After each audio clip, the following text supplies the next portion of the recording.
ফিলিস্তিন আর ইসরায়েলের সম্পর্ক বুঝতে হলে আমাদের আদি ইতিহাস থেকে বুঝতে হবে। এই ভূখণ্ডের রাজনৈতিক আর অর্থনৈতিক বিবর্তনকে বুঝতে হবে। মোটামুটি 4টা আধুনিক কাল পর্বে আমরা ফিলিস্তিনের ইতিহাসকে দেখব। আজ শুরু করব অটোমান সাম্রাজ্য থেকে। আমরা যদি সেই গানের মতো করে দেখি, আগে কি সুন্দর দিন কাটাইতাম, সেই সুন্দর দিন কাটানোর সময় থেকে আমরা ফিলিস্তিনের ইতিহাসের পথে আপনাদেরকে হাঁটিয়ে নিয়ে যাব। তাহলে এই কনফ্লিক্ট, এই সহিংসতার উৎস আর তার বিবর্তন নিয়ে আমাদের একটা স্পষ্ট ধারণা হবে। অটোমান সাম্রাজ্য নিয়ে বাংলাদেশে টিভি সিরিয়াল বাংলায় অনুবাদ করে দেখানো হয়, খুবই জনপ্রিয় সেসব সিরিয়াল। আমি দেখিনি, কিন্তু এটা বুঝতে পারি এই জনপ্রিয় হবার পিছনে কিছু কারণ আছে। আমরা অটোমান সাম্রাজ্যের ইতিহাস দেখব, কারণ এর সাথেই জড়িয়ে আছে ফিলিস্তিনের বিবর্তনের ইতিহাস। অটোমান সাম্রাজ্যকে ঠিক কলোনি বলা যাবে না, কিন্তু যে বিশাল সাম্রাজ্য তারা গড়ে তুলেছিল, যা পশ্চিমা উপনিবেশগুলো থেকে অনেক গুণে প্রগতিশীল এবং আলাদা, সেই সময়ের ঠিক কোন কারণে অটোমান সাম্রাজ্য টিকে থাকতে পারলো না, সে আলাপটা আমরা করব। সেই সময়ের উপনিবেশিক শক্তিগুলোর একটা তুলনামূলক আলোচনাও আমরা করব। আসেন শুরু করি অটোমান সাম্রাজ্যের শক্তি আর দুর্বলতাগুলো কি কি ছিল। অটোমান সম্রাটেরা ছিল মুসলমান সুন্নি, কিন্তু অটোমান সাম্রাজ্য ছিল একটা বিস্তৃত, বহুজাতি, বহু সংস্কৃতি, বহু ভাষা, বহু ধর্মের মিলিত একটা সমাজ। 20% অধিবাসী ছিল খ্রিস্টান, 5% ইহুদি। সেই সময়ে যদি আমরা তুলনা করি, তার যে প্রতিবেশী সাম্রাজ্যগুলো ছিল, কলোনি মাস্টার ছিল, তার তুলনায় অটোমান সাম্রাজ্যে রিলিজিয়াস টলারেন্স বা ধর্মীয় সহনশীলতা ছিল অনেক বেশি। মাঝে মাঝে যুদ্ধ আর সামাজিক অস্থিরতার সময় এই অবস্থার সাময়িক পরিবর্তন ঘটলেও সাধারণভাবে একাডেমিক স্কলারেরা সবাই স্বীকার করে ধর্মীয় সহনশীলতার কথা। ইনফ্যাক্ট এই সহনশীলতার একটা ঐতিহাসিক প্রয়োজনও ছিল, কারণ এটা ছিল একটা কৃষিভিত্তিক সমাজ। এই সমাজের ফাংশনিং এর জন্য একটা স্থিতিশীলতা লাগে। এই বিষয়টা মনে রাখবেন, আমরা এই বিষয়টায় ফিরে আসব শিল্প বিপ্লব আলাপ করার সময়। অটোমান সাম্রাজ্যের শাসন ব্যবস্থা ছিল ইউনিক। তারা তাদের সাম্রাজ্যের অন্তর্ভুক্ত অংশে তাদের সামাজিক, ধর্মীয় এবং অর্থনৈতিক ব্যবস্থায় কোনো হস্তক্ষেপ করত না। শাসন ব্যবস্থা ছিল ডিসেন্ট্রালাইজড, বিকেন্দ্রীকৃত। স্থানীয়দের দিয়ে সে গভর্নিং কাউন্সিল তৈরি করত, তারাই শাসন চালাতো। এমনকি ট্যাক্স কালেকশন ছিল ডিসেন্ট্রালাইজড। ট্যাক্স আদায়ের অধিকার কিনে নিতে হতো কেন্দ্র থেকে, আর নির্ধারিত হারে একটা নিয়মের মধ্যে থেকে স্থানীয় কালেক্টররা ট্যাক্স আদায় করত। অটোমান সাম্রাজ্যে মানুষেরা ছিল সুখী। ইস্তাম্বুলের আরেক নাম ছিল দার সাদাত বা সুখের আবাস। কয়রা একটা প্রশ্ন করেছে কেউ, কেন অটোমান সাম্রাজ্যে মানুষ সুখী ছিল? একজন খুব গুছিয়ে কারণগুলো লিখেছে, সময় থাকলে পড়ে দেখতে পারেন। আমি আর এটার বিস্তারিতে গেলাম না। তুরস্ক সব ধর্মের মানুষের জন্য এত আগ্রহের জায়গা ছিল যে কোথাও কেউ নিপীড়িত হলে তারা বলতো তোমরা অটোমান সাম্রাজ্যে আসো। জার্মানিতে নিপীড়িত হয়ে তুরস্কে আসা রাব্বি আইজাক জারফেতি, সে তার ইহুদি ভাইদেরকে আহ্বান জানাচ্ছে অটোমান সাম্রাজ্যে এসে শান্তিতে বসতি করতে। এই ছবিটা আঁকা হয়েছে সেই ঐতিহাসিক ঘটনাকে কেন্দ্র করে, যখন ইস্তাম্বুলে জারফেতি ইউরোপের বিভিন্ন দেশ থেকে আসা ইহুদিদেরকে স্বাগত জানাচ্ছেন ইস্তাম্বুলে। অটোমান সাম্রাজ্যে ঠিক কখন থেকে ফিলিস্তিনে ইহুদি বসতি স্থাপিত হয়েছিল? অটোমানেরা 15 শতকের ইনকিউজিশনের সময় থেকেই ইহুদি অভিবাসীদের গ্রহণ করা শুরু করে। ইনকিউজিশন মানে কি জানেন তো? ক্যাথলিক চার্চের তৈরি করা একটা আইনি কাঠামো, যা দিয়ে অখ্রিস্টানদেরকে শাস্তি দেওয়া হতো ব্লাসফেমির জন্য। এর শিকার হতো মুসলমান আর ইহুদিরা। বাংলাদেশের মুসলমানদের কেউ কেউ ব্লাসফেমি আইন চায়, কিন্তু এটা ভুলে যান, এই ইনকিউজিশনের মাধ্যমে ব্লাসফেমি আইন দিয়ে মুসলমান আর ইহুদিদেরকে একই সাথে নিশ্চিহ্ন করার চেষ্টা করা হয়েছিল 15 শতকের ইউরোপে। এরপর থেকেই অটোমান সাম্রাজ্যে ইহুদি অভিবাসীদের গ্রহণ করার একটা ঐতিহ্য ছিল, কারণ যেহেতু দুই ধর্মই এই অত্যাচারের শিকার হয়েছিল। ঠিক সেই সময়ে ফিলিস্তিন মানে অটোমান সাম্রাজ্যের সময়ে 18 শতকে ফিলিস্তিন কেমন ছিল? ফিলিস্তিনের জনগোষ্ঠীর 85% ছিল মুসলিম, 10% খ্রিস্টান, 5% ইহুদি। অটোমান সাম্রাজ্যের অন্তর্ভুক্ত হয়ে সম্প্রীতির মধ্যে তারা বসবাস করত। ফিলিস্তিন সবসময় একটা আন্তর্জাতিক আগ্রহের কেন্দ্র ছিল, কারণ ছিল ফিলিস্তিনকে ঘিরে নানা পবিত্র স্থান ছিল সব ধর্মেরই। এই পবিত্র স্থানগুলোতে তীর্থযাত্রীরা আসতো, পর্যটকেরা আসতো, মিশনারিরা আসতো ধর্ম প্রচার করতে। ফিলিস্তিনের ভাষা ছিল আরব, কিন্তু তা সত্ত্বেও কায়রো, দামেস্কাস আর বৈরুতের সংস্কৃতি দিয়ে গভীরভাবে প্রভাবিত ছিল ফিলিস্তিনের জনগোষ্ঠী। ঠিক এই সময়টাতে 1870 থেকে 1910 সাল পর্যন্ত ফিলিস্তিনের গ্রামীণ জীবন কেমন ছিল সেটা জানাটা গুরুত্বপূর্ণ, কারণ ওই গ্রামীণ জীবনের একটা বিশেষ অর্থনৈতিক ব্যবস্থা ভেঙে যাওয়াটাই ফিলিস্তিনের দুর্দশার জন্য একটা বড় ভূমিকা রেখেছে। ফিলিস্তিনের সেই সময়ের 4.5 লাখ জনগোষ্ঠীর প্রায় 4 ভাগের 3 ভাগই ছিল কৃষক। 700টা গ্রামে তারা বাস করত। গ্রীষ্মে চাষ করত ফল, সবজি, সিম, ডাল, হেমন্তে জলপাই আর বসন্তে বার্লি আর গম। গম ছিল সবচেয়ে গুরুত্বপূর্ণ শস্য। ফিলিস্তিনের ভূমি খুব উর্বর। জায়নবাদীরা মনে করত দুনিয়াতে 2টা উর্বর ভূমির দেশ আছে, একটা ফিলিস্তিন আর একটা উর্বর রাষ্ট্র হচ্ছে আর্জেন্টিনা।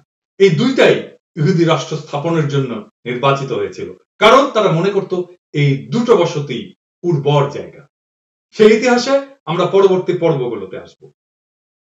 অটোমান সাম্রাজ্যে সম্মান, প্রতিপত্তি আর মর্যাদা ছিল জমির মালিকানা। একটা কৃষিভিত্তিক সমাজে সেটাই তো হওয়ার কথা। এই 19 শতকের আগে ফিলিস্তিনে জমির মালিকানা ছিল সামাজিক। কোন ব্যক্তি জমির মালিক ছিল না, মালিক ছিল সমাজ। সবাই যেন ঘুরে ফিরে ভালো জমিতে আবাদের সুযোগ পায়, সেটা নিশ্চিত করার জন্য 1-2 বছর পর পর জমির নতুন করে বিতরণ করা হতো।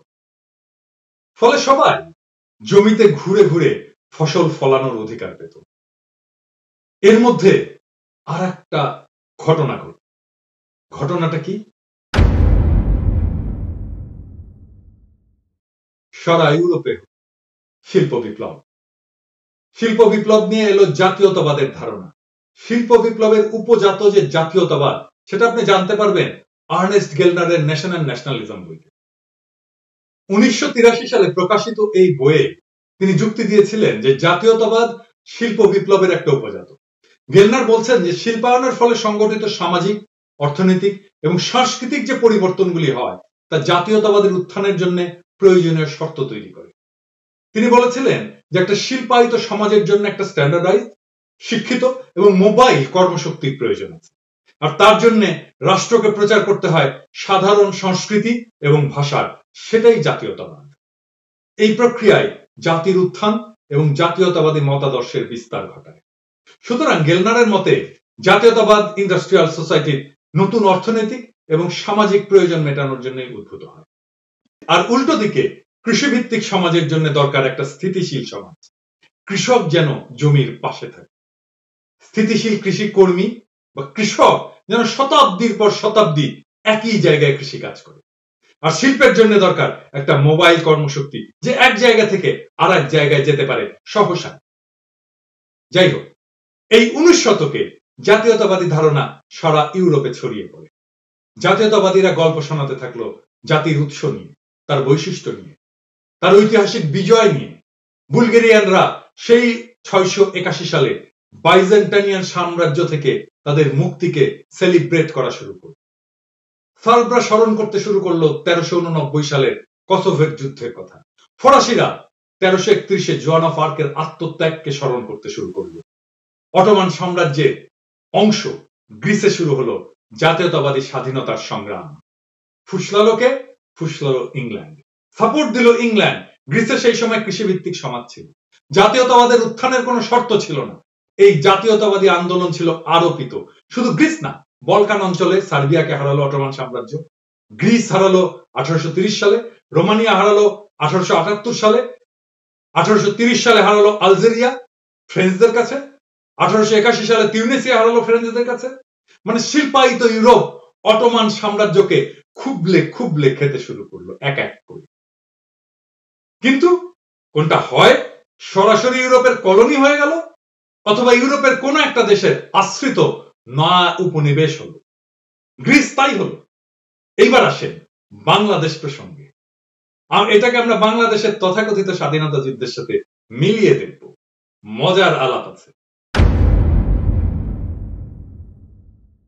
1970-এর পূর্ব পাকিস্তান কি শিল্পায়িত ছিল? মুজিবের বা আওয়ামী লীগের তো মূল আর্গুমেন্টই ছিল পূর্ব পাকিস্তানের শিল্পায়ন হচ্ছে না। তাহলে জাতীয়তাবাদী আন্দোলনের কোন ঐতিহাসিক শর্ত উপস্থিত ছিল কি 1970-এ? ছিল না। আর্নেস্ট গেলনারের তত্ত্ব যদি সঠিক হয়ে থাকে, বাংলাদেশের জাতীয়তাবাদী আন্দোলনের কোন ঐতিহাসিক শর্তই সেই সময়ে পূর্ব পাকিস্তানে উপস্থিত ছিল না। এই রকম সময়ে জাতীয়তাবাদী আন্দোলন সবসময় আরোপিত হয়, যেমন হয়েছিল গ্রিসে। আমাদেরটাও ভারত আরোপিত, আর ফল প্রেডিক্টেবল। এই যে তথাকথিত স্বাধীন দেশটা সেই দেশের অধীনস্থ হয়ে থাকবে যারা তাকে স্বাধীন হতে সাহায্য করেছিল। সেই একই টেমপ্লেট ধরে বাংলাদেশের তথাকথিত স্বাধীনতা আর ভারতের আধিপত্য। আপনি গ্রিস আর ব্রিটেনের রাজনৈতিক সম্পর্কের বিষয়ে নেটে সার্চ করবেন, দেখবেন সেই একই রকম বয়ান, যেই বয়ান বাংলাদেশ আর ভারত সম্পর্কে দেওয়া। সেই একই বয়ান যে আমাদের সেই সম্পর্ক সেই স্বাধীনতা যুদ্ধের সময় থেকে। যাই হোক, এই যে সাম্রাজ্যের অংশ খেয়ে নেওয়া, খুবলে খুবলে খাওয়া, এটা অটোমান সাম্রাজ্য কিভাবে রিয়াক্ট করলো, এখানে লুকিয়ে আছে ফিলিস্তিনের দুর্দশার একটা সূত্র। কি সেটা? অটোমানরা আবিষ্কার করলো যে এই যে ডিসেন্ট্রালাইজ শাসন ব্যবস্থা, এটাকে সেন্ট্রালাইজ করতে হবে। তারা ভূমি ব্যবস্থাপনা একটা পরিবর্তন আনলো 1858 সালে। খুবই মৌলিক পরিবর্তন। তারা সম্পত্তির যে নতুন আইন জারি করলো, তারা ঠিক করলো সমাজ না, ব্যক্তিকে জমির রেজিস্ট্রেশন করতে হবে। অটোমান সম্রাট চেয়েছিল যেন শাসনটা সেন্ট্রালাইজড হয়, অনেকে রেজিস্ট্রেশন করবে, অনেক বেশি ট্যাক্স আসবে, এবং সরাসরি কৃষকের সাথে, জমির মালিকের সাথে রাষ্ট্রের সম্পর্ক স্থাপিত হবে। ফল হলো উল্টো। 1918 সালে মাত্র 250 পরিবার 50%-এর বেশি জমি সমাজের কাছ থেকে কিনে নিল ফিলিস্তিন। এতে তার আগের সমস্ত ব্যবস্থা ঠিক থাকলো, কারণ যারা মালিক তারা ওইখানে মানে ফিলিস্তিনে থাকতো না। কেউ কেউ থাকতো ইউরোপে, এমনকি ফ্রান্সে। তাদের ব্যবস্থা আগের মতোই চললো। মাঝখানে কিছু হলো, তারা একটা সিগনেচার করে দিল, একটা কাগজে কিছু টাকা পেল, আর তারা তাদের জমি তাদের মতো করেই চাষ করতো যেভাবে তারা আগে চাষ। শুধু মালিকানা বদল হয়ে সামান্য কিছু পরিবারের হাতে জমি চলে গেল। কৃষকেরা খুশি, তারা তো ব্যক্তিগতভাবে জমির মালিক ছিল না। রাজার কাছে নাম রেজিস্ট্রেশনের নানা ঝামেলা আছে। প্রধান ঝামেলা হচ্ছে আইনি আর প্রশাসনিক কাজে জড়াই যাওয়া। তারা এটা পছন্দ করতো না। আবার মাঝে মাঝে যুদ্ধের সময় সেনাবাহিনীতে ডাক আসে ওই তালিকা ধরে, রেজিস্ট্রেশনের তালিকা ধরে। তাই সম্রাটের কাছে নাম না থাকায় কৃষকেরাও খুশি।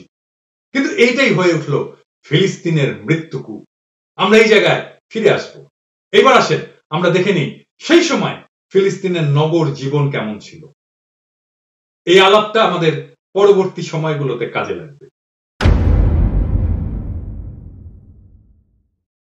ফিলিস্তিনের নগরে যারা বাস করতো তারা ছিল শিক্ষক, ব্যবসায়ী, সরকারি কর্মচারী, আমলা, কারুশিল্পী, ধর্মীয় নেতা, বন্দর কর্মী, মৎস্যজীবী, বুনন শিল্পী। এদের হাতে ছিল বেশিরভাগ জমির মালিকানা। তারা ভালো শিক্ষা পেত, ভালো সরকারি চাকরি পেত, আর পশ্চিমের সাথে, বিদেশের সাথে ছিল তাদের শক্তিশালী বন্ধন।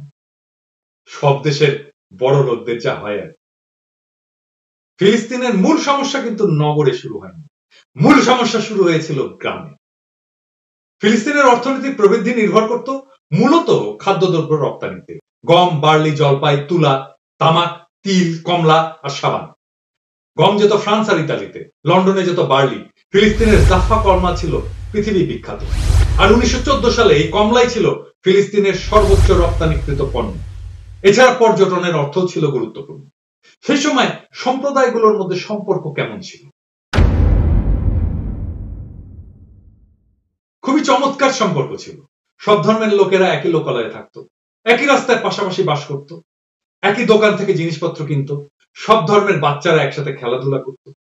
সেই সময় জেরুজালেমের আল ওয়াদ এলাকায় 3টা চার্চ ছিল, 3টা সিনাগগ ছিল, আর 7টা মসজিদ ছিল। মুসলমান, খ্রিস্টান আর ইহুদিরা পরস্পরের উৎসবে অংশ নিত এবং ইহুদি কমিউনিটি ফিলিস্তিন জনগোষ্ঠীর সাথে ওতপ্রোতভাবে যুক্ত ছিল। জুইস কমিউনিটির লিডার আলবার্ট আন্তেবিকে দেখেন প্যারিসের নটর দাম ক্যাথিড্রালের সামনে ফিলিস্তিন রেড ক্রসের জন্য চাঁদা তুলছে প্রথম বিশ্বযুদ্ধের সময়। এর মধ্যে পূর্ব ইউরোপে ঘটে গেল এক বিভৎস ঘটনা। 1880 থেকে 1920-এর দশক পর্যন্ত ইউরোপে পোগ্রম নামে পরিচিত আক্রমণে হাজার হাজার ইহুদিকে হত্যা করলো খ্রিস্টানরা। 2 মিলিয়নের বেশি ইহুদি মার্কিন যুক্তরাষ্ট্রে এবং 30,000 ফিলিস্তিনে চলে আসে। 1881 সালে Russian tsar Alexander the second হত্যার জন্য ইহুদিদেরকে দায়ী করা হলো। ওয়ার্সোতে, ইউক্রেনে, পোল্যান্ডে, রাশিয়াতে শত শত পোগ্রম সংগঠিত হলো, মানে গণহত্যা সংগঠিত। 1 লক্ষ ইহুদি তাদের জীবিকা হারালো। যারা ছিল জার শাসনে থাকা রাশিয়ার মোট ইহুদি জনসংখ্যার 5%। 1930 সালে কিশিনেভে 700 বাড়ি ধ্বংস হয়েছিল, 600 ইহুদি দোকান লুট হয়েছিল। লুটপাট, হত্যা, অগ্নিসংযোগ এবং ধর্ষণের দৃশ্যগুলি এত সাধারণ ছিল যে এই ঘটনা যেন দশকের পর দশক ধরে মানুষের চোখের সামনেই ঘটেছে, কিন্তু কোনো প্রতিক্রিয়া ছিল না। হাজার হাজার ইহুদি মৃত অবস্থায় পড়েছিল, আরো কয়েক হাজার গৃহহীন হয়েছিল। এই গণহত্যাকে স্মরণ করার জন্য এই মনুমেন্ট রোমানিয়ায় বানানো হয়েছে। এই প্রোগ্রামের পরেই শুরু হয় আনুষ্ঠানিকভাবে জায়নবাদের যাত্রা। এটা আমরা দেখব এর পরের পর্বে। তবে সেই গিয়ে ভূমির রেজিস্ট্রেশন ব্যবস্থা চালু করেছিল অটোমানেরা। সেটার ফলে জমি কিনে নিয়েছিল অনাবাসী ধনীরা, তাদের কাছে থেকে জমি কিনে নিতে থাকে এই সময় থেকেই ইহুদিরা। 1900 সালের মধ্যে প্রায় 25,000 ইহুদি ফিলিস্তিনে বসতি স্থাপন করেছিল। 5,000 বসতি স্থাপন করেছিল উপকূলীয় সমভূমিতে এবং গ্যালিলিতে। 20টা কৃষি উপনিবেশে তারা বসতি স্থাপন করেছিল এবং বাকিরা জাফা, হাইফা এবং জেরুজালেমের শহরগুলিতে বসতি স্থাপন করেছিল। 1914 সালের মধ্যে অভিবাসী ইহুদিরা যে জমি কিনেছিল তার 58% ছিল যারা প্যালেস্তাইনে বাস করত না, অনুপস্থিত জমির মালিকদের কাছ থেকে, যারা নানা দেশে বাস করতো, এমনকি ইউরোপে। ওই যে মনে আছে না, জমি রেজিস্ট্রেশনের কাজ করেছিল অটোমান সম্রাট আর জমি কিনেছিল অনাবাসীরা। সেই অনাবাসীদের কাছে থেকে ইহুদিরা জমি কিনে নিতে শুরু করলো। এতদিনেও কিন্তু ফিলিস্তিনিরা বুঝতে পারেনি কি ঘটতে যাচ্ছে, কারণ 1904 সালের আগে বেশিরভাগ ইহুদি বসতি স্থাপনকারীরা কৃষিকাজ করেনি, তারা করতো না, কারণ এই অভিবাসীরা কৃষক ছিল না, কৃষিকাজে তারা অভিজ্ঞ ছিল না। তারা মূলত হোয়াইট কলার জব করতো, তারা ছিল ব্যাংকার, শিক্ষক, ডাক্তার, ইঞ্জিনিয়ার, এইসব পেশা। সেই জন্যই তারা স্থানীয় ফিলিস্তিনিদেরকে নিয়োগ করেছিল কৃষি জমি চাষ করার জন্য। তারা কম মজুরিতে কাজ করত এবং কৃষিকাজে তারা অভিজ্ঞ ছিল, ফলে ভালো ফসল ফলাতে পারত। সে কারণেই তখনও এই ব্যবস্থা কোনো সামাজিক সমস্যা সৃষ্টি করেনি, কারণ জমি যে চাষ করছিল আগে, কারণ সেই জমি চাষ করতে থাকলো। তাহলে সমস্যার শুরুটা হলো কিভাবে? এরপরের দফায় আসতে থাকে দরিদ্র ইহুদিরা। 1883 সাল থেকে তারা আসতে শুরু করে অল্প অল্প করে।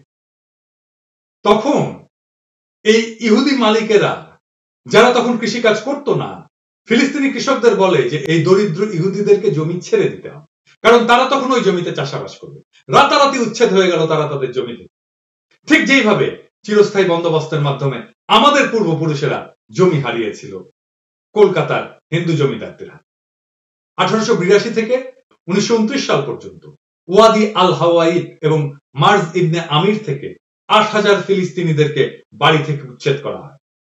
13টা ফিলিস্তিনি গ্রাম জনবসতিহীন হয়ে পড়ে। তার মানে উচ্ছেদ শুরু হয় কত আগে? ইসরায়েল রাষ্ট্র প্রতিষ্ঠা হওয়ার অনেক আগে থেকে। 1887 সালে কাত্রা এবং গেডেরা একটা আরব গ্রামের লোকজন, যারা পশুপালক ছিল, মেষপালক ছিল, পশু চড়াতো, ওই গ্রামের সবাই ছিল পশুপালক। সেই গ্রামের চারণ ভূমি কিনে নিয়েছিল ইহুদিরা। সেখানে ফিলিস্তিনিদের প্রবেশ করতে বাধা দেয়। যাদের পেশাই পশুপালন, তারা যদি পশুচারণের জায়গা না পায়, তাহলে তারা করবে কি? তারা প্রতিবাদ করবে।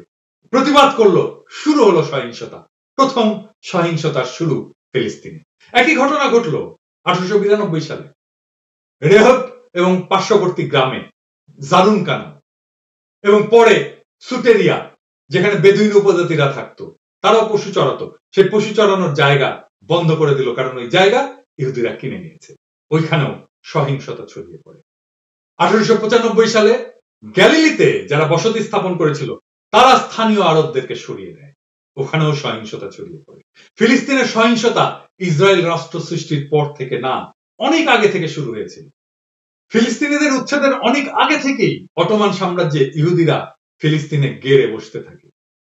আগামী পর্বে আমরা দেখব কেন ফিলিস্তিনের বিষয়ে সারা দুনিয়া আগ্রহী হয়ে উঠেছিল, আর জায়নবাদের উদ্ভব হলো কিভাবে। কেনই বা জায়নবাদের উদ্ভব হলো?